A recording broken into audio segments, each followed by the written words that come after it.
My name's Dr. Isaac Newton Kinity, former Secretary General of the Kenya Civil Servants Union.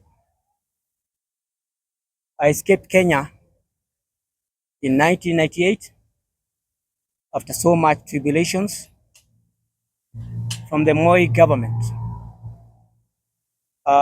Sorry to say that today it seems we are going back to the Moi system of harassment and of torture.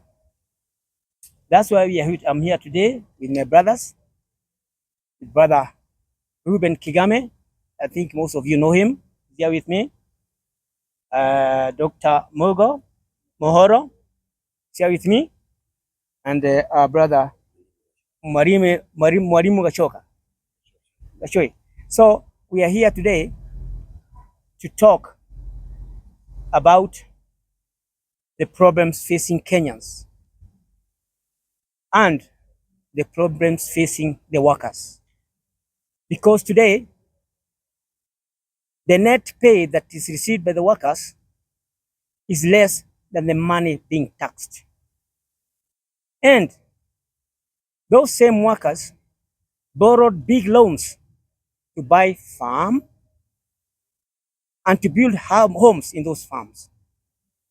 They are unable to service the loans they borrowed because of the taxes they are being deducted. And these taxes are being deducted against their will. They were not consulted and they did not give any permission.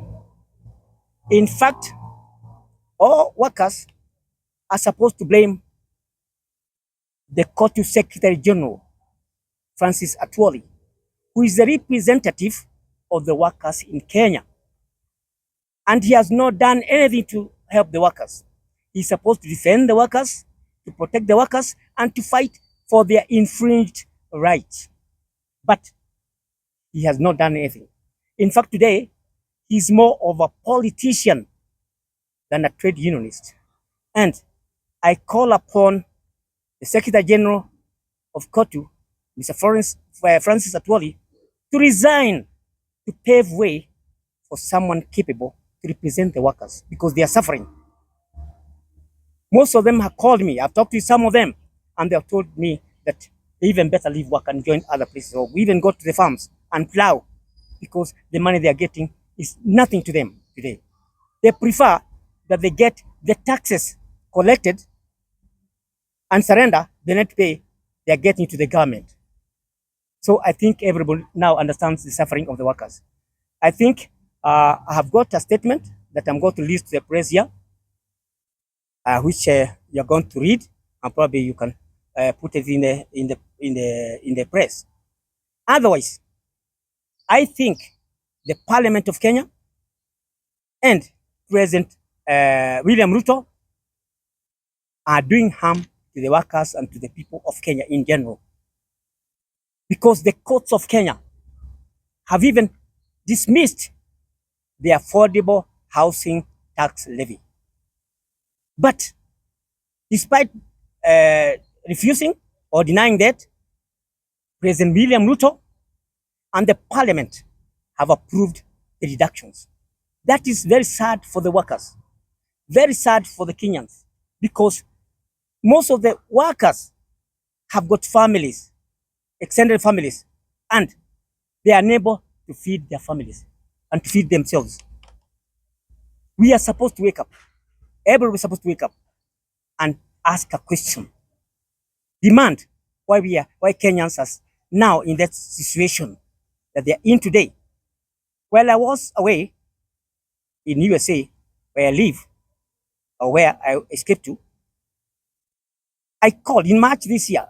I've been suggesting for a grand march on the 7th of July this year, so that the workers can explain. This is not a demonstration, a forum to explain to the government their feelings and their views about the affordable housing tax levy, and to give their views about the contractual terms of service, which are now intended to replace the permanent and pensionable terms of service in the country. So we are castigating what is happening. We are annoyed ourselves. And I myself, as a former representative of the civil servants in Kenya, I'm so bitter and so annoyed, and I'm calling for the resignation of Mr. Francis Atwoli, whom I wrote a letter in March and copied to all the trade unionists and told them to accept and to support the Grand March of 7th July 2024. And most of them have not been positive on that. But I still maintain that the workers in Kenya, regardless of their representatives, they are supposed to wake up aggressively and come out everywhere they are and tell the government that was not in line of their desire to contribute to the affordable housing tax levy, which is hurting them most, and they are not happy. Previous governments, which have been very corrupt and which has messed the lives of Kenyans, and at the moment, we need a government which is conducive and a government that can be for the people and by the people. Now, such a government can only be experienced when you have a honest, transparent, and accountable leader. And such a leader cannot be gotten from those leaders who have tainted blood with corruption. We need a new leader. As for the previous government, I can tell you one thing that probably most of you don't know. We suffered a lot. I, for one, I was poisoned. I lost eyesight, partially lost eyesight. I was paralyzed one side, and to the extent that I had to be done brain surgery in the USA out of the poisoning. So if we have someone like Reuben Kigame, whose blood has not been tainted with corruption, I think we can have a good system which can be conducive for the Kenyan people, and we can all be happy. There are a certain class of people who have been forgotten. The people that retired and are at home now, who are old, are struggling. They have not got their retirement benefits for months, and they have got life to live. It is important for the representatives of the workers to remember that these are the people who used to pay them salaries before they left their work, and they need to live. They need to be supported. How would an old man who retired from work, who cannot even get another job because of age, survive without the money that is due for him? So we urge the government to hasten and pay these old people retired their money back, because I would say that the government is stealing money from these workers, the retired workers, which is very bad. So it's stealing both the money from the civil servants, from the workers who are being deducted affordable housing tax levy because they were never consulted.